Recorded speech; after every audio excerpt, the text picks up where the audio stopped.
담보책임 문제를 보시면 문제가 담보책임은 딱 그렇게 많이 나오는 것은 아닌데요. 담보책임은 의외로 양자체가 많기 때문에요. 먼저 한번 잠깐 보시면 담보책임은요. 여기서 먼저 담보책임이라고 하는 것은 뭐냐? 담보책임은요. 원칙으로 이제 유상계약에 있는 것이고요. 매매에다가 규정을 하고 그것을 먼저 교환이나 임대차 같은 데 다 준용하고 있어요. 그래서 이 담보책임은 이제 유상계약, 유상성에서 이제 나오는 것인데요. 이 유상성에서 뭐라고 하냐?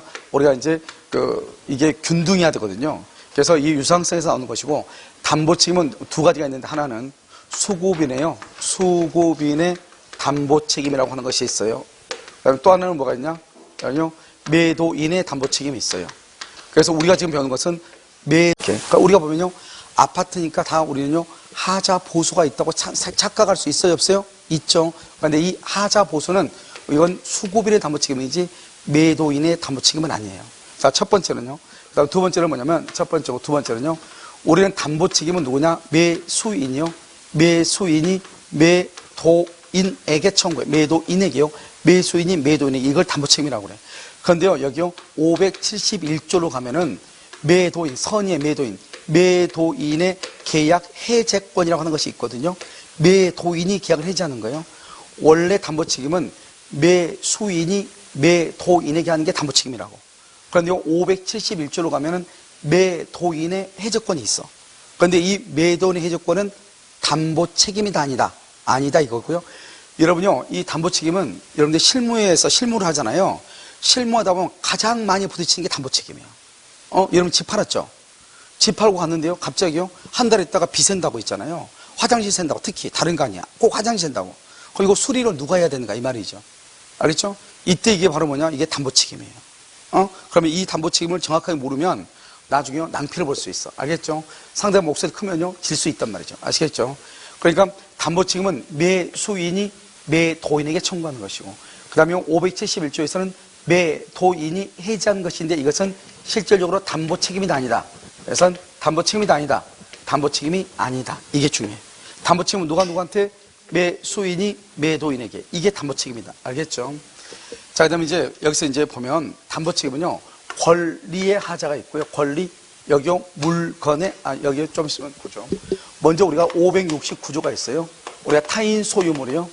타인 소유물에 대해서 매매계약을 체결할 수 있어, 없어? 있죠? 이게 아주 중요하죠. 타인 소유물. 그 다음에 여기 권리하자는 570조하고 572조하고 574조하고 575조하고 576조, 그 다음에 마지막에 577조까지. 그 다음에 여기 578조가 있고 579조가 있고 580조하고 81조 이렇게 돼 있어. 법조문은 알 필요는 없어요. 알겠죠? 그런데 이제 이렇게 이제 나누어져. 이렇게 크게 나누면 이렇게 나누어진다 이 말이죠. 이렇게 네 가지로 나누어져요. 이것은 권리하자를 뭐란다? 쓰지만 이것은 추탈담보책임이라고 그래요. 추탈담보책임이라고 하는 것이고요. 여기요. 이것은 뭐냐면 578조가 경매에서 담보책임이고요. 경매. 이것은 채권에서 담보책임이고요. 이것은요. 물건에서 담보책임. 물건. 이 물건을 뭐라 한다? 이것을 하자 담보책임이다. 이렇게 얘기해요. 그래서요. 어떤 책들을 보면 담보책임 그래가지고 하자 담보책임 이렇게 써놓은 거 있더라고. 그건 정말로 잘못된 것이에요. 우리가 하자 담보책임은 물건만 하자 담보책임이라고 하는 거예요. 권리를 추탈담보로 하는데 추탈담보란 말을 잘 안 써. 그런데 물건의 하자에 가서는 꼭 하자담보책임이란 말을 꼭 써. 무슨 말인지 알겠죠? 그러니까 물건의 하자하고 하자담보책임은 어떻게 해야 돼요? 같이 똑같은 말이니까 구별을 해야 되고요. 지금 말을 봐봐, 말을. 이게 지금 권리잖아요, 권리. 여기는 지금 물건이잖아요. 법조문요, 경매 봐봐, 경매. 경매는 권리 다음에 경매잖아요. 됐죠, 지금? 구조를 보라고. 그럼 어떡하냐? 경매가 됐을 때도 담보책임이 있거든요. 근데 경매는요, 내가 경락받은 물건에 권리의 하자가 있을 때 담보책임 묻는 거지, 경락받은 물건의 하자가 있을 때는 담보책임을 추구하지 못하는 거예요. 알겠죠? 그래서 만약에 내가 경락받아서 갔다 유리창이 다 깨졌어. 그렇다고 해서 종전 채무자 있죠? 그 채무자에게 책임을 물을 수가 없다 이 말이에요. 무슨 말인지 알겠죠? 그러니까 여기서 중요한 것은 경매가 권리 다음에 있다. 이게 중요해. 됐죠, 지금? 그러니까 물건은 포함한다, 안 한다. 경매에서 안 해. 그럼 좀 이따 나와. 그 다음에 채권. 우리가 채권은 왜 담보책임을 짓느냐? 우리가 여러분요, 매매가 뭐예요? 매매는 뭐를 매매라고 하죠? 매도인은 뭐를 이전해야 돼? 매수인은 뭘 이전해야 돼? 매도인은 뭐? 매매에서 뭐? 여러분요, 재산권이라고 돼 있어. 여기는요, 대금이라고 돼 있어. 매도인은 재산권이고 매수인은 무조건 돈으로 줘야 돼. 다른 거 주면 절대로 안 돼. 그걸 매매라고 그래. 재산권은 뭐가 재산권이에요? 재산권? 재산권은 뭐가 재산권이에요? 어디 가서 지금 학원 다닌다는 말은 안 하고 있죠? 알겠죠? 그래서 어디 가서 하지 마, 아직은 하지 마. 내가 하라 갈 때, 알겠죠? 그래서 채권하고 물권을 재산권이라고 하죠. 우리 민법에서는 채권하고 물권. 그러니까 채권도 뭐가 된다? 매매할 수 있다 이 말이죠. 이런 혹시 그 채권 삽니다 이런 거 안 봤어요? 알았죠? 그 채권, 그리고 채권 양도하고 이렇게 하잖아요. 그 채권도 재산권이니까 매매가 되는 거예요. 그러니까요, 채권을 파는 사람은 채권을 산 사람한테 책임을 져야 되는 거예요. 그걸 채권에 있어서 담보 책임이라고 하는 거예요. 경매. 이런 경매가 뭐죠? 경매 매매예요. 경매는 매매라고. 한번 볼까요? 집 파는 사람 있죠? 누가 있죠?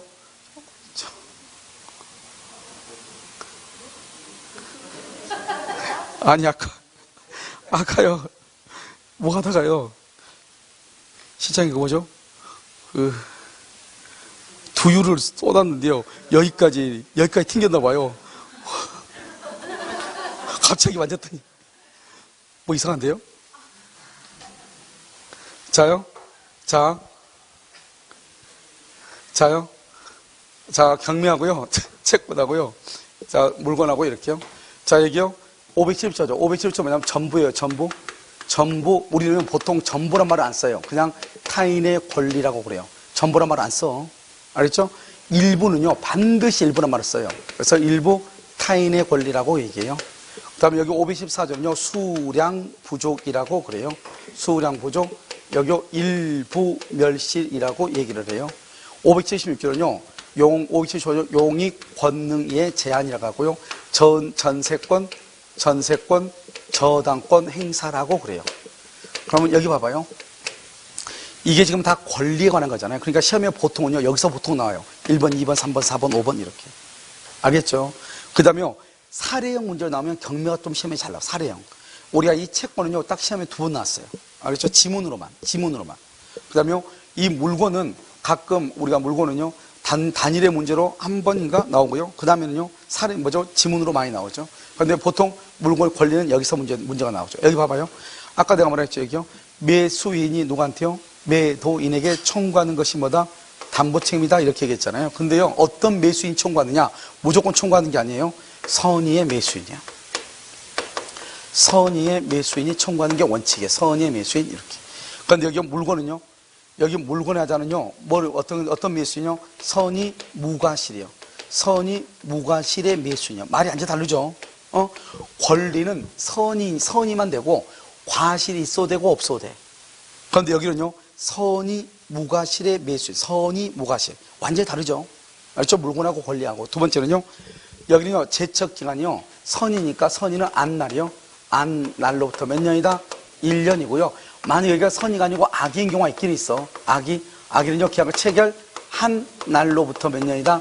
1년, 이렇게. 이것은요, 이것은 몇 조냐? 573조예요. 그래서 여기 한번 봐봐요.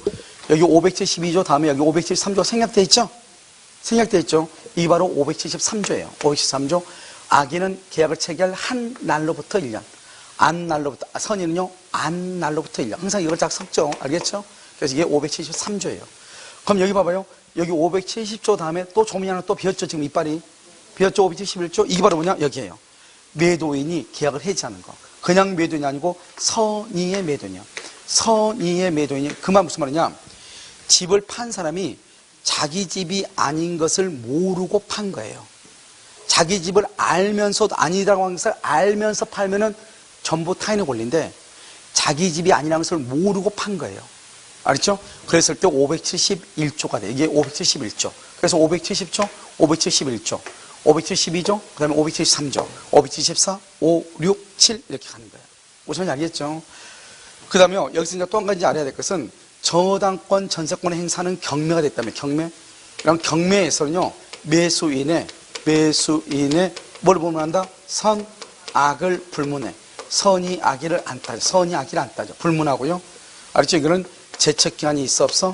제척기간이 없어. 제척기간이 없어. 알겠죠? 그 다음에 이제 경매죠. 경매는 여기서 뭐라면 권리의 하자가 있고요. 권리 하자. 또 이거 무슨 하자가 있다?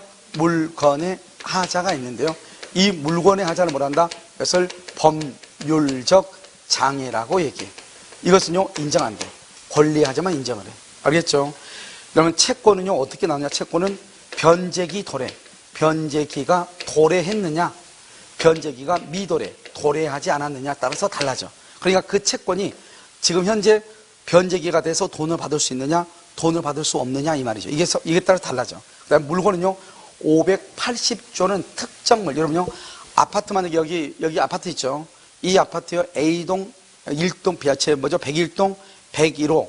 이렇게 되면은 정확하게 딱 정해져 있죠? 그것을 특정물이라고 하고요. 이런 우리 책상 걸상 한번 봐봐요. 책상 걸상은 다 어떻게 돼 있어? 다 동일하게 돼 있죠? 이것을 우리 뭐란다? 종류물이라고 얘기를 해. 종류물. 무슨 말인지 알겠죠? 그래서 이렇게 이제 차이가 있는 것이죠. 이걸 먼저 이제 아시고, 그 다음에 이걸 이제 알려면 먼저 이제 우리가요, 도표를 놓고 먼저 설명을 해. 먼저 우리가 담보 책임에서는 크게요, 크게 몇 가지냐면 세 가지가 있고요. 크게는요. 크게는 세 가지가 있고, 그 다음에 여기요, 제측기간 이렇게 있는데요. 나머지 두 가지가 더 있어. 그래서 여기서 보면 먼저 뭐가 있다? 대금 감액이라고 하는 것이 있고요. 그 다음에 계약의 해제권이 있죠. 여러분 항상 계약의 해제는 뭘 할 수 없다? 목적을 뭐 할 수 없다? 달성할 수 없을 때. 달성할 수 없을 때 해제해. 달성할 수 없을 때. 목적을 달성 못할 때 해제를 해. 그럼 목적을 달성할 수 있으면 해제는 못해. 그 다음에 여기 뭐다? 손해배상. 손해배상이 있고요. 그 다음에 여기 뭐가 있다? 제척기간이라고 하는 것이 있죠. 제척기간.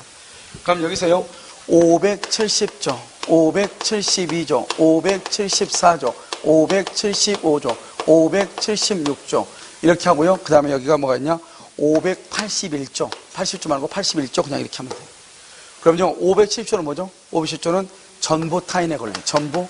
여기는요, 일부 타인의 권리. 여기는요, 수량 부족, 일부 멸실. 수량 부족, 일부 멸실. 그 다음에요, 영유권능의 제한. 여기는요, 저당권, 전세권 행사. 이렇게 되어 있죠. 무슨 알겠죠? 그럼 여기서 이제 이렇게 보시면, 여기 이제 가운데를요, 위는 선이고 밑에는 악이에요. 위는 선이, 밑에는 악이. 이렇게 되어 있단 말이죠. 선이, 악이, 이렇게. 그럼 여기서 보면, 전부 타인의 권리죠. 전부가 타인의 권리일 때는, 우리가 봐봐. 대금 감액 청구권이죠. 청구권 앞에 무슨 말이 있어요? 감액이란 말이 있죠? 이걸 뭐란다? 형성권이죠. 형성권. 해제권도 뭐죠? 형성권이죠. 여기 손해배상 뭐죠? 손해배상 청구권이죠. 이 손해배상 청구권은 이 두 가지는 형성권인데 이건 형성권이 아니에요. 이걸 알아야죠. 그래서 여러분 뭐가 중요하냐? 나중에 제척기간에서 너무너무 중요해요. 여기 581조에서 우리가요, 청구권은 뭐에 걸린다? 청구권은 소멸시효에 걸리고, 형성권은 뭐에 걸린다? 제척기간에 걸려. 제척기간에 걸리잖아요. 제척기간 이렇게요. 그래서 이제 일단 이걸 알아야 되고, 그 다음에 우리가 이거 봐봐요. 전부 타인하고 일부 타인, 남의 물건을 샀을 때는요, 이것은 이행이익을 배상해. 이행이익. 전부 타인이든 일부 타인이든 이행이익을 배상해. 그럼 이건 왜 그러냐면, 우리가 담보 책임은 원시적 하자하고 관계가 있거든요. 그래서 원시적 하자하고 관계가 있다고 하는 것은 신뢰 이익 배상을 한다 이런 말이에요. 알겠죠? 그런데요, 우리가 전부 타인의 권리와 일부 타인의 권리에서 손해배상은 이행 이익 배상을 해요. 알겠죠? 이게 아주 중요해요. 자, 그럼 보면 우리가 대금 감액이라는 것은 언제 감액한다? 뭔가 감액할 게 있어요. 전부가 남의 건데 감액을 못 하잖아요. 일부가 타인이다. 일부 부족이다. 일부 멸실이다. 이렇게. 수량이 부족하다. 일부 멸실이다. 이렇게. 딱 이렇게요. 그러니까 이때는 이 두 가지 경우만 대금 감액이란 말이 있어. 여기는 선악 불문하고 대금 감액을 하고요. 여기는 선의는 되고 악이 안 된다고 그랬죠? 왜 악이 안 된다? 남의 물건이 부족한 것을 알면서 산 사람 우리가 보호할 필요가 없잖아요. 그런데 항상 이 574조는 또 어디하고 항상 연결된다? 같이 뭐가 연결돼? 계약 체결상의 과실 책임하고 같이 연결돼. 그러면 이 계약 체결상의 과실 책임은 원시적이면서 그다음에 뭐다? 객관적이면서 그다음에 무슨 불능이다? 전부 불능. 전부가 불능일 때 얘기고 여기는 부족하고 일부잖아요. 이때는 담보 책임이지 계약 체결상의 과실책임으로 가는 것이 아니다 이 말이죠. 그래서 항상 574조는 계약 체결상의 과실책임하고 항상 같이 연결이 돼. 아시겠죠? 자, 그 다음에요. 그래서 우리가 다른 것들은요, 대금 감액이라는 것이 있을 수가 없어. 다른 것들은. 왜냐? 대금 감액이란 말이 나오려면 일단 양으로 나눌 수 있어요. 양으로. 일부란 말이나 부족이란 말이나 일부란 말이 있을 때만 대금 감액. 그 다음에 두 번째는요, 계약의 해제하고 손해배상이죠. 우리는 여러분 해제는 무조건 하는 게 아니에요. 이 해제가 시험에 나오는 것은 딱 여기밖에 없어. 용의권능. 하기는 내가 다 하는데 시험은 여기서밖에 안 나와. 그 뭐라 나온다? 용의권능은 목적을 달성할 수 없을 때, 달성할 수 없을 때 해제를 해. 달성할 수 있으면 해제가 된다, 안 된다? 안 돼. 달성할 수 없을 때만, 달성할 수 있으면 해제를 못 해. 그러니까 선의인데 목적을 달성할 수 없어. 그때 해제. 아무리 선이라도 목적을 달성할 수 있어. 그러면 해제를 못 해. 알겠죠? 그러니까 다른 데서는요, 봐봐요. 해제권은 누구만 다 해제한다? 선의. 뭐가? 여기는요, 581조는 물건이니까 선의 뭐가 실돼야 돼. 알겠죠? 그래서 악의는 원래 뭐를 못한다? 해제를 못해. 그런데 여기 봐봐요. 저당권에서는 선의 악의를 따지지 않고 다 계약을 해제. 그 다음에 여기요. 전부 타인의 권리에서도 선의 악의를 불문하고 계약을 해제. 아주 이게 중요해. 특히 여기가 시험이 잘 나와. 그래서 여기 항상 뭐라 나온다? 전부 타인의 권리에서는 매수인은 선인 경우에 한해서 계약을 해제할 수 있다. 이게 잘 나와. OX, X. 뭐를 불문하고 선, 악, 불문. 이게 잘 나와. 그럼 봐봐요. 여기 저당권은요, 우리가요, 저당권이 설정되어 있는 사실을 알면서도 매매 계약을 체결할 수가 있어요, 없어요? 있죠? 그래서요, 저당권은 선악 불문에 이렇게 선악 불문하고요, 여기 계약을 해지할 수 있는 것이 딱 두 가지가 있는데 이 두 가지는 다 제척 기간이 없어. 그래서 그럼요, 우리 시험에 뭐라 나왔죠? 다음 중에서 1년의 제척 기간이 없는 거야. 1년. 과연 정답은요, 영순위 뭐다? 전부 타인의 권리다. 전부 타인의 권리는 제척 기간이 있다, 없다? 없다. 이 말이 아주 중요해. 알겠죠? 그 다음에 저당권 행사도 제척 기간이 없죠. 알겠죠? 이게 중요해. 그 다음에 손해배상은요, 원래는 손해배상은 선의만 다 돼. 선의는 다 되는데요, 여기 저당권은요, 뭐를 불문한다? 선, 악을 불문하고. 그래서 악인 경우가 계약을 손해배상을 청구할 수 있는 것은 딱 하나밖에 없어. 저당권 행사. 알겠죠? 그러면 여기서 이제 시험에 뭐라고 나오냐? 이렇게 나와. 자, 아까 얘기했죠? 전부 타인하고 일부 타인이 있죠. 전부 타인하고 일부 타인은 손해배상을 할 때 선인 경우만 손해배상하는데 무슨 이익을 배상한다고? 무슨 이익? 이익을 배상한다. 이익을 배상한다. 이게 중요해. 그래서 전부 타인과 일부 타인에서는 이익을 배상을 해. 다른 건 절대로 안 돼. 알겠죠? 자, 그 다음에 또 한 가지 시험에 나오는 것은 이제 뭐냐면 우리 시험에 나온 적이 없는데 다른 국가고 시험 뭐라고 하냐? 이렇게 나왔어. 대금 감액하고 계약 해제. 대금 감액과 손해배상이 동시에 인정된 거야. 동시에. 그러면요, 동시에 인정된다 이렇게 돼 있죠? 그러면 딱 일단 대금 감액이 인정되는 것은 일부 타인의 권리하고 수량 부족밖에 없어. 일부 멸실. 알겠죠? 그러니까 대금 감액 때 되고 손해배상이나 대금 감액 때 되고 손해배상 해제를 하려면 어느 게 보겠다? 일부라든가 수량 부족 중에서 누구밖에 없다. 누구? 선의. 알겠죠? 선인 경우, 일부 타인과 수량 부족이 선인 경우, 대금 감액 계약 해제, 대금 감액 손해배상 이렇게. 그래서 시험에요, 대금 감액과 손해배상이 동시에 인정되는 것, 대금 감액과 계약 해제가 동시에 인정되는 것, 그러면 일부 타인의 권리에서 매수인이 선의, 수량 부족, 일부 멸실에서 매수인이 선의, 이렇게 해야 돼. 알겠죠? 어려운 게 아니고 하다 보면 자연스럽게 돼. 알겠죠? 그 다음에 제척기한이 없는, 우리 시험에 나왔으니까 제척기한이 없는 거 뭐다? 전부 타인의 권리. 그 다음에 저당권의 행사 이렇게. 됐죠? 지금 여기. 자, 그 다음에 이제요, 제척기한은요, 선의죠. 선의는 언제부터? 날로부터 몇 년? 1년 이렇게. 제척기한이요. 악의는 계약 체결 한 날로부터 몇 년? 1년 이렇게. 자, 그럼 봐봐. 내가 지금 얘기하는 것은 우리 여기 보면 대금 감액하고 계약 해제권은, 대금 감액과 계약 해제는 원래 형성권이죠. 형성권이니까 이 1년은 무슨 기간이라고 한다? 제척 기간이라고 하는 거잖아요. 농작물이 뭐죠? 여기 물건은요, 물건은 날로부터 몇 개월이다? 6개월이죠. 우리 시험에 이거 한번 나왔죠. 1년으로 나왔죠. 틀린 것으로요. 여기는 6개월. 이건 다 제척기간이란 말이에요. 제척기간. 그런데 여러분 손해배상. 손해배상은 소멸시효 걸리죠. 소멸시효. 물권의 하자에서 몇 개월이다? 6개월에 소멸시효 걸리죠. 물권의 하자. 그런데 이 손해배상은 뭐죠? 여기 제척기간이요. 여기 제척기간에 6개월의 제척기간이 걸리죠. 그런데 판례가 뭐라 했다? 이 손해배상 청구권은 청구권이죠. 청구권은 또 뭐에 걸린다? 소멸시효. 이때 소멸시효는 기간이 정해지지 않았죠? 그래서 몇 년이다? 10년이다. 이렇게. 이게 또 중요해요. 10년의 소멸시효. 이것도 우리 시험에 났죠. 그러니까 원래요, 이 물건의 하자에서 제척기간은 6개월인데, 그러면 손해배상도 6개월이란 말이죠. 알죠? 6개월 또는 하자가 있음을 안 날로부터 10년. 10년 안에. 하자가 발생한 날로부터. 하자가 안 날이면요, 하자가 발생한 날부터 10년. 여기는요, 하자가 있음을 안 날로부터, 하자가 있어서 손해가 발생한 사실을 안 날로부터 6개월. 하자가 발생한 날부터 10년. 그러니까 여기는요, 6개월도 되고 또 뭐가 된다? 10년에 뭐다? 소멸시효. 뭐라고? 소멸시효. 이렇게. 자, 지금부터 이제 우리가 담보책임에서 가장 학생들이 뭐죠? 오해하고 선생님들이 오해하는 게 뭐냐면, 담보책임은 이 안날이라고 했으니까, 안날 그러니까요. 이게 하자가 있으면 무조건 하자가 그러니까 만약에 내가 매수를 했는데 5개월이 지났단 말이죠. 5개월이 지나고 난 다음에 지금 화장실이 새요. 그럼 화장실이 샌 것을 안날부터 6개월이냐? 영 그게 아니라고. 알겠죠? 화장실이 새가지고 비가 샌 날부터 그러면요, 집을 내가 10년 동안 그러면 1년 동안 내내 그럼 불안해가지고 집 팔고 어떻게 살겠어? 그게 아니고 우리가 담보 책임은 계약이 체결됐죠. 여기 3월 1일 체결됐죠.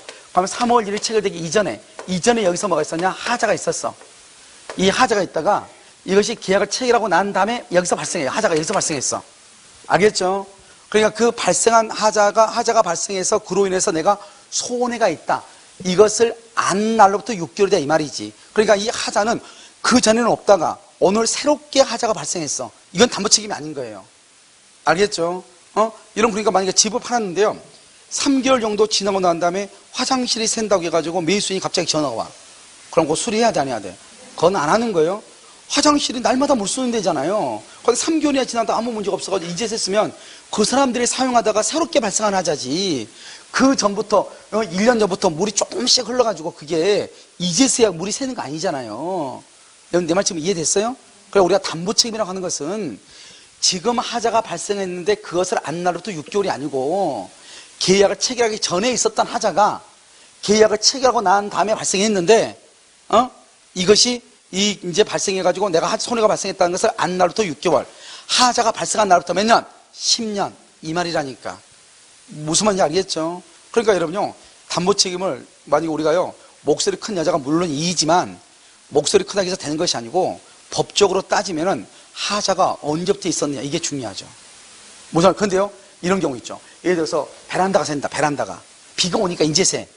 그럼 그것은요, 지금 하자가 있었겠어요? 그 전부터 있다고 추정이 돼요? 무슨 말인지 알겠죠, 지금? 베란다 만약에 물이 샌다, 베란다가. 그거는 이건 생각을 좀 해봐야죠. 알겠죠? 왜냐면 비가 처음에 올 때는 안 샜어? 두 번째 비 올 때 샜다. 그러면요, 처음 올 때 안 썼으면 아무 문제가 있어, 없어? 없는 거죠? 알겠죠? 그러니까 그런 것은 우리가 이제 좀 더 따져봐야 될 필요가 있죠. 알겠죠? 예를 들어서 옥상이요? 옥상에 크랙이 가가지고 비가 샌단 말이죠. 그럼 옥상에 크랙이 가서 비가 샜는데 그 전에 아무 문제가 없다가 비가 계속 왔단 말이죠. 그럼 뭐죠? 옥상에 소나기 왔다가 아무 문제가 없다가 일주일 뒤에 또 비가 오는데 그때 비가 새기 시작한단 말이죠. 그러면요, 그 전부터 있었던 하자가 아니잖아요. 이렇게 우리가요, 하자를 우리가 이제 발견해야 되는 거예요. 이 하자가 언제부터 있었느냐, 이게 중요한 것이지. 그러니까 우리가 항상 매도인의 입장에서 항상 불안한 게 이 하자란 말이죠. 그러면 어떻게 하느냐? 이런 하자가 있을 때 이렇게 우리가 책임을 져야 되는데, 이런 하자를 우리 법에는 또 뭐라냐? 면제시킬 수 있단 말이죠. 왜요? 채권법이니까요. 그리고 하자를 면제할 수 있는 거예요. 그래서 여러분 보면 확인 설명서 같은 데 보면은 만약에 예를 들어서 빌라가 한 30년 됐다. 그럼요, 물이 잘 나오겠어요? 안 나오겠어요? 그러면 변기 물 내리면 잘 내려가요? 안 내려가요? 당연히 안 내려가겠죠. 시간이 지났으니까. 그런데 이걸 가지고 나중에 따진다 한다면 내가 집을 못 팔죠. 왜? 수리비가 더 나올 거니까. 그래서 얘기하죠. 이거 30년 된 건데 그래서 이거 싸다. 괜찮겠느냐? 괜찮다. 그럼 나 담보 책임, 하자가 발생하면 나 책임 못 진다. 이렇게. 그것을 말한다? 담보 책임 면제 특약이라고 하는 거예요. 그러면 그 담보 책임을 면제하기로 한다는 특약을 한 줄 집어내야 돼. 알겠죠? 향후 발생한 목적물 인도 후 발생한 새로운 하자에 대해서는 매도인은 책임을 면하기로 한다. 이렇게 한마디로 써줘야 돼. 그런데 아무리 담보 책임이 없다고 면제 특약을 했다 할지라도 매도인이 하자가 있는 것을 알면서 고지하지 않는 경우, 그건 물건이나 권리. 예를 들어서요, 집을 팔고 나서 매도했죠. 그러고 나서 인도하고 등기 주기 전에 이 사람이 다른 사람한테 세를 줬어. 그럼 다른 사람이 여기서 임차인을 살고 있죠. 그럼 권리의 하자가 있어 없어? 있죠. 이건 책임을 지는 거죠, 매도인이. 알겠죠? 그러니까 이런 거에 대해서는 책임을 져. 그럼 이해됐나요? 그러면요, 우리가 어떻게 하냐면, 예전에 우리가 이제 서울에 광진구에 있는 사건인데, 그 사람이 집을 팔고 나갔어요. 이 둘이 이제 결혼해가지고 이혼을 했는데요. 원래 이제 아내 이름으로 되어 있었던 건데요. 빌라가요. 그 빌라를 판 거예요. 팔아가지고, 되게요, 깔끔하더라고요. 반을 딱 정확하게 나눴더라고요. 반을 나눠가지고, 엄마가 딸 데리고 가고, 아빠가 아들 데리고 가고, 이렇게 반 딱 나눠가지고요. 아주요, 정확하게. 그래서 꼭 얘는 2명 낳아야 되겠더라고요. 알겠죠? 그렇게 해가지고 이제, 반을 이렇게 했는데, 문제는 뭐냐면, 이 남자는 연락이 돼. 그 동네 살아가지고요. 근데 그 여자분은요, 아내분은요, 연락이 안 되는 거예요. 알겠죠? 그래가지고 보니까 나중에 뭐가 되냐면, 담보 책임을 면제한다고 약속을 했거든요. 그런데 그 빌라가 좀 오래된 거라서 그 예전에 빌라들 보면은 아내가 무슨 이렇게 수도 코코가 있는 그런 빌라들, 수돗물 들어오는 코코가 아내가 있나 봐요. 그런데 이 사람이 이제 집을 사가지고 담보 책임 면제한다 했고 오래된 거 알고 샀는데 그걸 코코 하나 있으니까 그걸 열었나 봐요. 열었더니 좀 있으니까 한두 시간 있으니까 밑에서요, 삽 들고 쫓아온 거예요. 이거 무슨 일이냐고. 물 샌다고. 알겠죠? 예전에도 물 새가지고 서로 다퉜는데 또 왜 그러냐. 그래서 알고 봤더니 이 사람이 물이 새니까 코코를 잠그는 거예요. 그럼 잠갔다가 여니까 물이 샜죠. 이 말은 무슨 말이냐? 이 사람은 하자가 있다고 하는 것을 알고 있었어, 모르고 있었어? 무선이 알겠죠? 그때는 책임을 지는 거예요. 알겠죠? 그러니까 우리가요, 항상 우리가 이제 여러분이 이제 그 중개를 할 때 담보 책임에 관한 문제가 되는데 물건이 20년도 안 된 물건을 팔 때요, 담보 책임을 지지 않는다. 그런 말이 안 되죠, 그것은. 그런데 뭐 25년 이상이 지나가지고요, 조금 건물이 많이 낡았단 말이죠. 이럴 때는 언제나 담보 책임이 문제가 돼요. 그래서 여러분요, 담보 책임은 문제가 되기 때문에 그때는 두 당사자 간에 합의할 수 있어요. 그래서 우리가 여기 담보 책임 보면은 1년, 6개월 이렇게 되어 있지만 두 당사자 합의해서 기간을 단축할 수도 있죠. 그래서 어떤 사람들은요, 매도하고 난 다음에 3개월 이내에 발생한 하자에 대해서만 책임진다, 이런 말이 있단 말이죠. 알겠죠? 당연히 그런 약속도 다 뭐예요? 유효한 것이에요. 그래서 우리 법정으로 보면 뭐라고 되어 있냐? 담보 책임에 관한 것은 가중할 수도 있고, 가중. 2년 동안 책임져라. 가중할 수도 있고, 그 다음에 경감할 수 있고, 그 다음에 단축시킬 수도 있단 말이죠. 또 뭐 할 수 있다? 면제도 할 수 있단 말이죠. 그런데 다른 건 잘 모르겠는데 면제했을 때는 하자를 알고 고지하지 아니한 거에 대해서는 다시 뭐라 한다? 책임을 진다. 이렇게 되어 있어. 알겠죠? 자, 그 구조를 이제 알면 되고요. 자, 그럼부터 지금부터 이제 봐봐. 우리가 그러면 항상 뭐라고 나오냐? 이렇게 나와. 만약에 100평에 대해서 계약을 했다. 100평에 대해서. 첫 번째요. 근데 이 100평이 전부 병소유다. 전부 병소유, 이런 말이 나오고요. 그 다음 두 번째는요, 10평이 정소유다. 이런 말이 나오고요. 그 다음에 세 번째는요, 10평이 부족하다. 이렇게 나온단 말이죠. 알겠죠? 그 다음에 여기요, 네 번째는요, 여기요, 전세권이 설정되어 있다. 전세권이 이미 설정되어 있다. 그 다음에 다섯 번째요, 저당권에 의한 경매다. 저당권으로 뭐가 됐다? 매각이 됐다. 이런 말이 나와. 아시겠죠? 그러니까 항상 우리가 100평을 가박으로 주고받고 샀는데 그 중에서 전부가 병소유더라. 병. 그러면 이것은요, 갑의 소유다, 아니다? 아니죠. 그것을 전부 타인의 권리다. 이렇게 얘기를 해. 그 다음에 여기요, 10평이 정소유다. 이걸 뭐라 한다? 10평이 정소유는 수량 부족이다. OX. 여러분요, 10평이 정소유다. 수량 부족이다. OX. 여기 10평이 일부죠? 일부가 누구죠? 정이면. 일부 타인이죠. 일부 타인의 권리라고 그래. 항상 이렇게 써. 그러니까 일부 타인은 10평, 100평 중에서 10평이 병소유, 이런 말을 써. 그 다음에 여기 10평이 부족이죠. 10평이 부족은 뭐다? 이것을 수량 부족이래. 수량이 부족이다. 또는요, 이미 10평이 해일로 인해서 바닷물에 잠겼다, 이 말이죠. 그러면 일부가 뭐가 됐다? 멸실됐다. 이런 말이죠. 그 다음에 여기요, 전세권이 설정되어 있단 말이 무슨 말이죠? 여기에 전세권이 설정되어 있다? 그럼 전세가 있으면 내가 사용할 수 있다, 없다? 없죠. 전세권자가 있으니까 그것을 용익 권능의 제한이다. 전세가 있으니까 내가 사용하고 수익할 수 없다. 이런 말이죠. 그 다음에 여기요, 저당권으로 뭐가 됐다? 매각이 됐다. 그럼 경매가 됐다? 저당권의 행사죠? 알겠죠? 그러면 뭐를 불문하고? 선, 악을 불문하고 계약 해제, 손해배상을 할 수 있다. 이런 말이에요. 그래서 우리가 여기서 중요한 것은 뭐냐? 이게 무슨 말인지만 알면 돼. 이게 무슨 말인지. 전부 타인의 권리한 말이 무슨 말인지. 특히요, 여기요, 이 두 가지가 헷갈려. 이게 일부 타인의 권리한 말인지 수량 부족이라고 하는 말인지. 다른 데서는 아무런 문제가 없는데 어디에서 차이가 나느냐? 일부 타인의 권리하고 수량 부족은 여기 아기가 대금 감액을 청구할 수 있느냐 없느냐. 여기서 차이가 나. 알겠죠? 다른 건 다 똑같아. 다른 건 다 똑같은데 아기가 대금 감액을 청구할 수 있는가 없는가. 여기서 차이가 나. 무슨 말인지 알겠죠? 그래서 어떻게 해야 돼요? 이걸 구분해야 되는데, 자, 그러면 이제 이걸 어떻게 그럼 구분할 것인가? 지금부터 보면요, 우리가요, 대금 감액 계약에 손해배상이 있고, 아까 뭐는 없다고 그랬죠? 하자, 보수, 청구권. 우리가 하자, 보수란 말은 어디서만 있다? 뭐죠? 수급인의 담보 책임이다. 이렇게 얘기했죠? 자, 그럼 봐요, 이렇게. 먼저요, 대금 감액은 일부라는 말하고 부족이란 말이 있을 때만 대금 감액을 해. 그래서 일부 타인의 권리는 왜 악의도 되느냐? 우리는 일부가 타인의 소유임을 알면서 계약을 할 수 있다, 없다? 있다. 그것을 얘기하니까 선악불문이죠.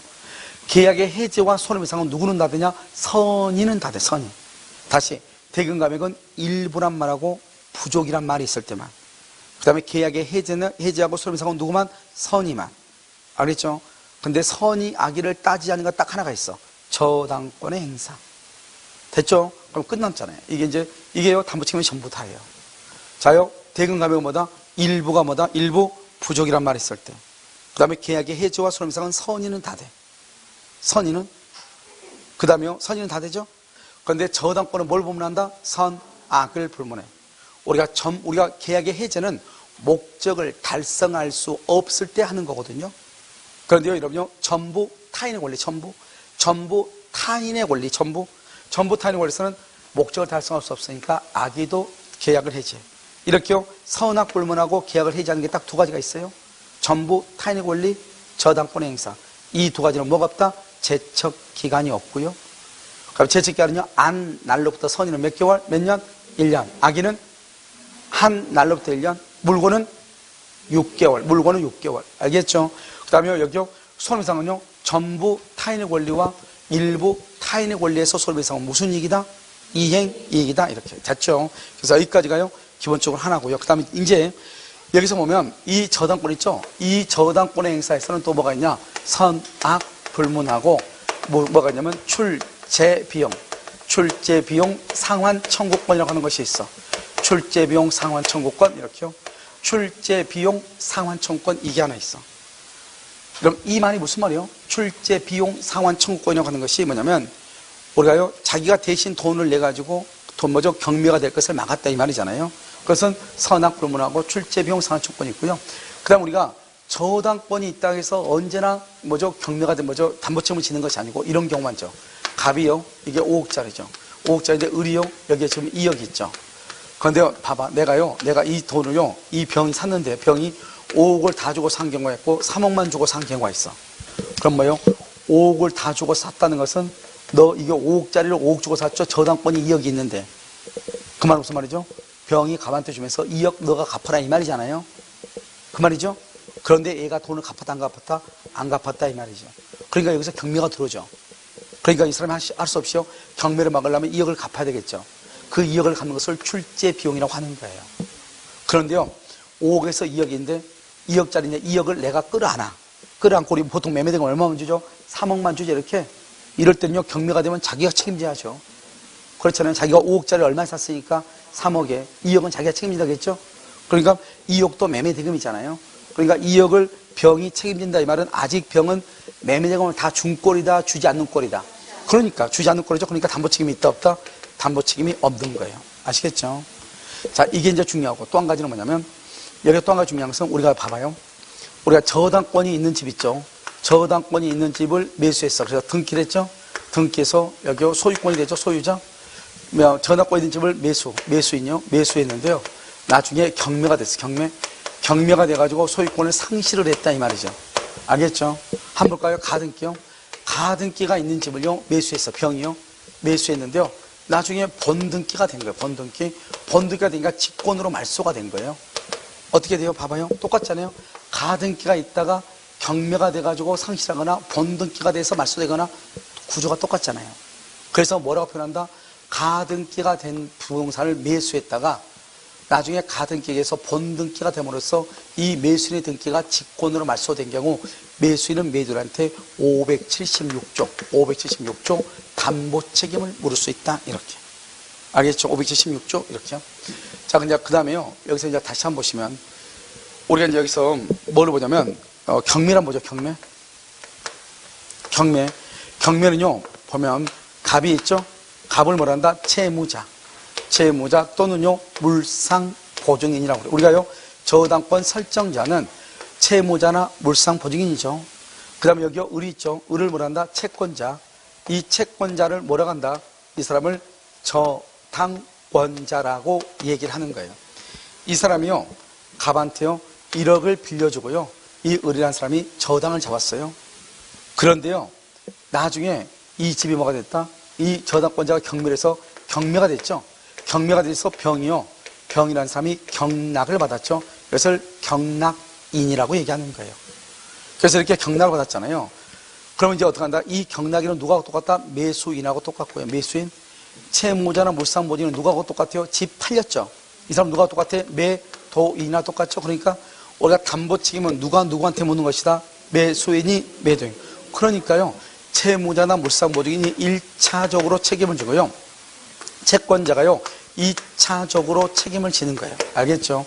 그런데 항상 시험에 뭐라 나온다? 무조건 채무자가 돈이 있냐 없냐를 떠나서 무조건 채권자가 책임이다. 그러면 안 되죠. 원래는 매도인의 담보 책임이죠. 그럼 매도인이 책임을 져야 돼요. 알겠죠? 그래서 누가? 채무자가 1차적, 얘가 누구? 2차적. 그러면 여기서요 경매. 이 경매는요 절대로 뭐가 되면 안 돼요? 무효가 되면 절대로 안 돼. 경매가 무효가 되면 안 돼. 그 다음에 우리가 담보책임 모두 세 가지가 있죠. 대금 감액이 있고요. 그 다음에 계약 해제가 있고요. 그 다음에 손해배상 이렇게 세 가지가 있잖아요. 그런데 여기서는요 원래 손해배상은 원칙은 없는 거예요. 왜요? 내가 스스로 내 집을 판 게 아니고요 경매가 됐다는 것은 내 물건을 누군가가 강제로 지금 했다 이 말이잖아요. 그러니까 내가요 내 집을 강제로 빼앗기는 것도 억울한데 손해배상까지 하라면 안 되는 거잖아요. 그래서 손해배상이 없는 거예요. 그런데요 내 집이요 경매가 되니까요 내 집의 지붕이 지금 샌단 말이죠. 수리할까 말까 고민하고 있었는데 경매가 되니까 아우 잘 됐다 해서 침묵하고 있어. 그러면 된다 안 된다? 안 돼. 왜요?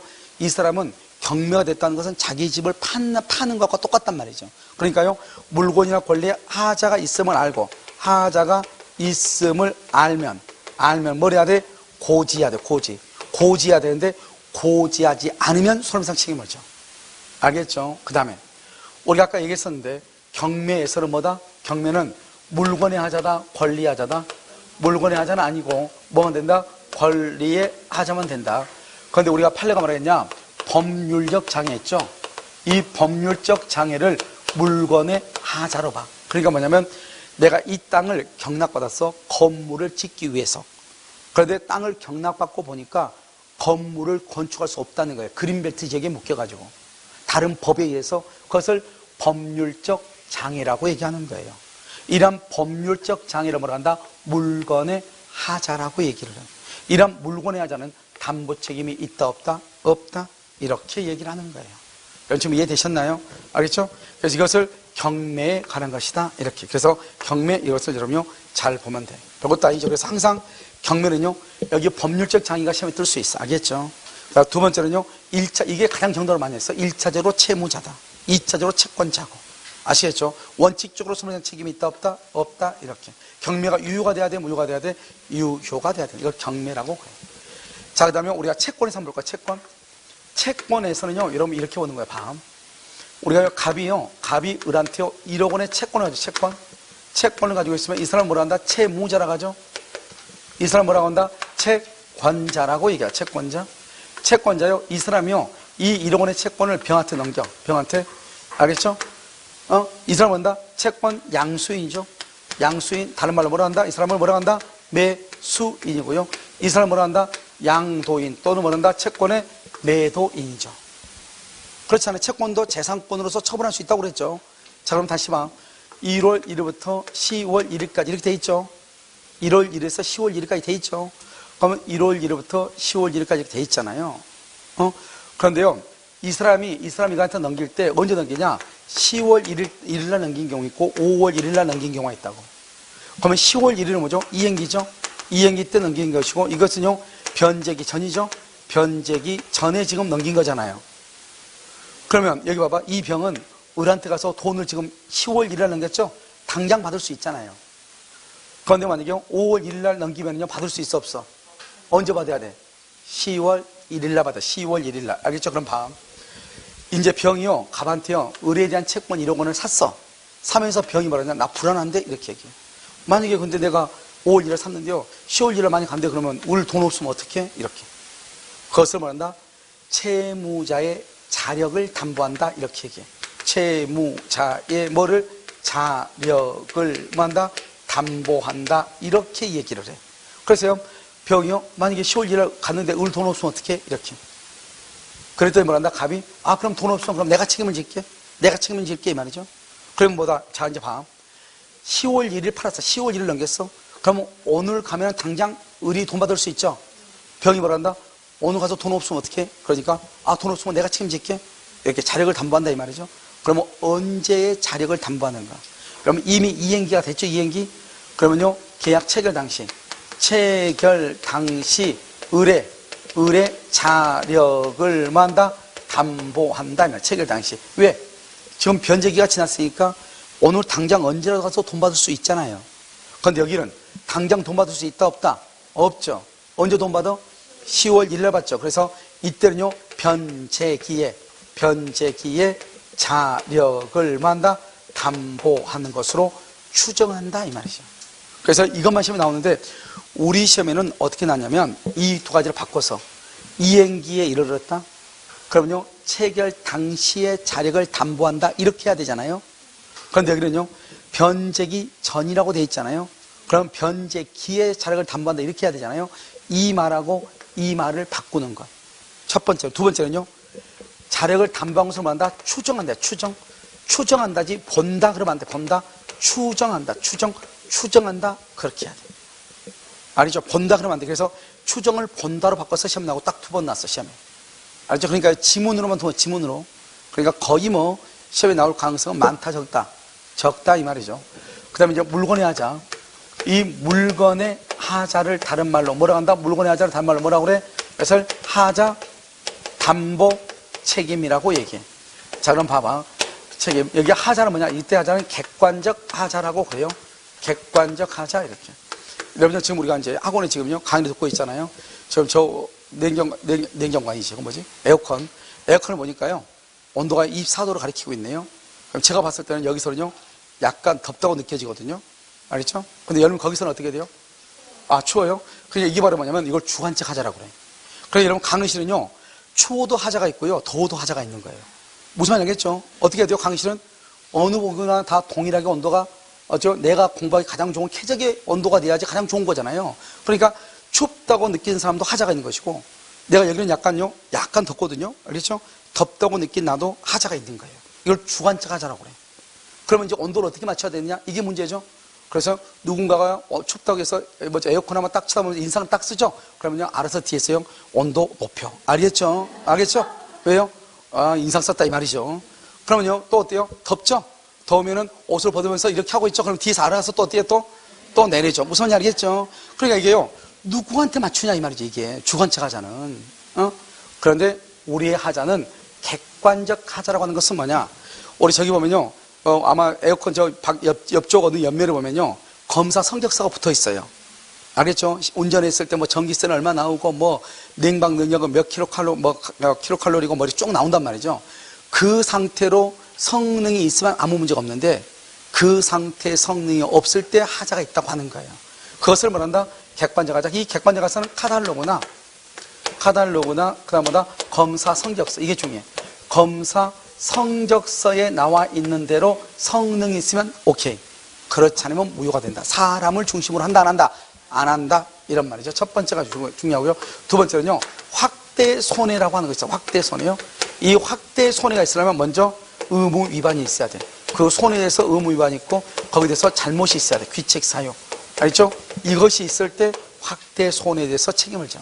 자, 세 번째는요, 우리가 하자담보침해서 우리가 손해배상, 이 손해배상 청구권이잖아요. 청구권이니까 이것은 어떻게 한다? 제척기간으로 몇 개월이다? 제척기간 몇 개월? 6개월이죠. 그런데 여기는 소멸시효는 몇 년이다? 소멸시효는 판례가 10년이다. 이렇게. 왜? 여기는 청구권이죠. 청구권은 소멸시효에 걸린다. 이렇게. 몇 년? 10년의 소멸시효. 이렇게 얘기했어. 원래는요, 단기로 제척기간 6개월로 돼 있지만 이것은 청구권이기 때문에 10년의 소멸시효에 걸린다. 알겠죠? 하자가 발생한 때부터 몇 년이다? 10년. 이렇게. 그 다음에 네 번째는 또 뭐가 냐면 우리가 이 손해배상을 정할 때 원래 담보 책임은 매도인의 무과실 책임이에요. 이런 혹시 무권대리 기억나요? 이런 무권대리에서 제3자의 기망 등이 있더라도 무슨 책임이다? 무과실 책임으로 무권대리인이 책임을 진다. 기억나죠? 마찬가지로 담보 책임도 무과실 책임이기 때문에 매도인은 무조건 책임을 지는 거예요. 그런데 매수인에게 과실이 있으면 과실이면 이 과실을 참작해서 뭐를 정한다? 손해배상을 정해. 참작해서. 그래서 이것을 뭐란다? 매수인의 과실을 참작한다. 원래는 담보 책임은 매도인의 무과실이죠. 매도인의 잘못이 없어 책임을 지죠. 그런데 매수인의 잘못이 있으면 그 잘못을 참작해서 책임을 진다, 이 말이죠. 아시겠죠? 그래서 마치 과실상계를 인정한 듯한 판례가 있다, 이런 말이죠. 아시겠죠? 그래서 여기가 우리가요, 이제 최근에 있죠. 3번, 4번이 중요하다. 알겠죠? 그 다음에 채권에서는 이행기를 지났느냐, 계약 체결 당시. 이행기에 이르지 않았다, 변제기에 이르지 않으면은 변제기 또는 이행기의 자력을 담보한 것으로 본다다, 추정한다다, 추정. 알겠죠? 그 다음에 이제 경매 이렇게 했고요. 그럼 여기에서 이제 우리가 하나 이제 봐야 될 게 뭐냐면, 아까 우리 571조 안 했죠? 571조? 571조를 뭐라고 그랬어요? 571조는 전부 탄핵을 내서 선의의 매도인의 계약 해제권. 우리 원래 담보 책임은 누구한테? 매수인이 매도인. 그럼 봐봐. 선의의 매도인이란 말이 뭐냐면, 여기 지금 갑이 있고 여기 을이 있는데요. 갑을 하고 매매를 했어요, 매매. 그래서 을 앞으로요, 등기를 했단 말이죠. 그런데 이 사람이 술이 만취가 된 상태에서 계약을 한 거예요. 술이 만취. 그런데요, 을은 그걸 모르는 거예요. 알든 모르든 일단 갑이 술이 만취된 상태에서 계약을 하면은 이 계약은 유효이다, 무효이다, 무효이죠. 그래서 이 계약은 무효가 돼. 무효. 이 계약은 무효. 그럼 이 사람은요, 소유자도 아니다, 소유자가 아니죠. 소유자가 아니에요. 무효니까. 그럼 이 사람은 소유자가 아닌데 을이요, 자기는 잘 모르니까 을이요, 이거 다시 병한테 판단 말이죠. 그럼 이 사람은 뭐란다? 매수인이다, 이렇게요. 그런데 나중에 알고 보니까 갑이 술이 만취했다. 그래서 계약했으니까 무효라고 그래. 그러면 처음부터 을은 소유자가 아니잖아요. 소유자가 아닌데 그걸 알았어, 몰랐어? 몰랐잖아요. 그러니까 이 사람을 선이라고 하죠. 그래서 선의의 매도인이라고 그래요. 갑하고 을하고는 갑이 매도인이지만 을하고 병하고서는 을이 매도인이잖아요. 그래서 을이요, 매수인한테 이렇게 팔았다. 그럼 어떡한다? 이 사람도 억울하잖아요. 자기 건 줄 알았더니 아니니까요. 그럼 어떡한다? 이 사람은 계약을 해지할 수 있어. 문제는 매수인이 선이냐 악이냐, 이 말이죠. 만약에 매수인이 선이면 손해를 배상하고 계약을 뭐라고? 해제하고. 매수인이 악이면요, 손해배상 한다, 안 한다? 손해배상 하지 않고 해지한다, 이 말이죠. 아무튼 우리 시험에 다른 국가고 시험으로 나왔다. 전부 타인의 권리에서 매도인이 선인 경우는 계약을 해지할 수 있다. 맞단 말이죠. 매도인이 계약을 해지하죠. 그런데 매수인이 선일 때는 손해를 배상하고 해지하고, 매수인이 악일 때는 손해배상하지 않고 해지하고. 아무튼 뭐는 해제는 한다. 그래서 여러분요, 중요한 것은 전부가 타인의 권리일 때 매도인이 선인 경우는 계약을 일단 해지할 수 있어. 대신 손해를 배상하느냐 안 하느냐 하는 것은 나중에 문제이다. 매수인이 선의이면은 손해를 배상하고 해제하고, 매수인이 악의인 경우는 손해배상 없이 계약을 해제하고, 그래서 권리를 이전할 수 없음을 통지하고 계약을 해제하면 되고. 그럼 지금 이해되셨나요? 이게 차이가 있는 것이다, 이런 말이에요. 됐죠 지금? 이게 이제 571조인데 시험에 자주 나온 것은 아닌데요, 가끔 미친 척 한 번씩 나올 수가 있어. 나올 때 보면 지문이 좀 까다로워. 왜냐면 매도인이 선인 경우는 계약을 해제할 수 있는데, 매수인이 선인 경우는 손해배상을 하고 해제하고, 악인 경우는 손해배상 없이 해제하는데, 항상 뭐라 나온다? 이게 그걸 바꾸든지, 그렇지 않으면요, 그럼 그냥 밑도 끝도 없이 선의의 매도인은 매수인의 선의 악의를 불문하고 계약을 해제할 수 있다. 그럼요, 아니 선의 악의를 불문하고 계약 해제 아닌 것 같다는 기분이 든단 말이죠. 일단 계약을 할 수 있다, 해제할 수 있다. 악의도 해제하죠. 손해배상 하고 안 하고, 안 하고 해제하고. 그러니까 매수인의 선의 악의를 불문하고 계약을 말 수 있다, 해제할 수 있다, 그 말이 중요해. 이해되셨죠? 그런데 지금 이제 우리가 전체적으로 나올 수 있는 모든 내용을 다 설명을 했는데, 중요한 것은 이 표를 먼저 암기하는 게 중요하다. 알겠죠? 그래서 만약에 예를 들어서 전부 타인의 권리가 나온다. 전부 타인의 권리? 그럼 어떻게 한다? 전부 타인의 권리는 선악 불문하고 대금 감액을 청구할 수 없고, 그 다음에 선인 경우 선악 불문하고 계약을 해제할 수 있고, 악의도 해제한단 말이 중요해. 그 다음에 선인 경우 안에서 손해배상을 청구하는데 무슨 이익배상이다? 이익배상이고, 제책기간이 몇 년이다? 없다. 이렇게 없다. 알겠죠? 512조는요 일부 타인의 권리죠. 선악 불문하고 대금 감액을 청구하고, 선인 경우 계약을 해제하고, 손해배상은 무슨 이익이다? 이행이익. 제책기간은 선인 경우는 언제? 안날. 악인 경우는 언제? 한날. 몇 년이다? 1년. 수량 부족은요 선인 경우에 한해서 대금 감액, 계약 해제, 손해배상 안날이다, 한날이다? 여러분요, 우리가 수량 부족은 선이만 되니까 안날이죠. 악의는 한날이고, 그러니까 선이라고 하는 말을 안날로 바꾸고 악이란 말을 한날로 바꾼다고. 알겠죠? 그 다음에 용익권능의 제한은요 뭐를 본문하고? 선악. 그럼 큰일 나죠. 선인 경우만 대금 감액 안 돼. 계약 해제하고 손해배상만. 제책기간은 몇 개월? 1년이요 1년. 알겠죠? 용익권능은요 선인 경우에 대금 감액 OX. 그럼 선인 경우 안에서 계약 해제 손해배상 OX. 선악 불문이죠. 선악. 저당권 행사는 선악 불문하고 계약 해제 손해배상. 그 다음에 출제 비용 상환청구권. 제책기간은 몇 년이다? 없다 이 말이죠. 알겠죠? 물권의 하자는 매수인이 선인 경우 계약 해제 손해배상 OX. X죠. 물권의 하자는 반드시 매수인은 뭐가 돼야 돼? 선이 무과실이 돼야 되고, 제척기간은 안 날로부터 몇 년이다? 6개월이다 이 말이죠. 무슨 말인지 알겠죠? 그러니까 우리가 권리의 하자는 선이냐 악이냐만, 물권의 하자는 선이 무과실이 돼야 돼. 선이 무과실. 특정물 불특정물. 물권의 하자는 선이 무과실 매수인이. 권리의 하자는 뭐다? 선이냐 악이냐만. 권리의 하자의 제척기간은 몇 년이다? 1년. 물권의 하자는 몇 개월이다? 6개월. 이렇게. 특히 손해배상 청구에서 판례가 뭐라고 했다? 10년의 소멸시효에 걸릴 수도 있고, 매수인의 잘못을 참작해서 손해배상액을 정할 수도 있다. 이렇게 얘기했단 말이죠.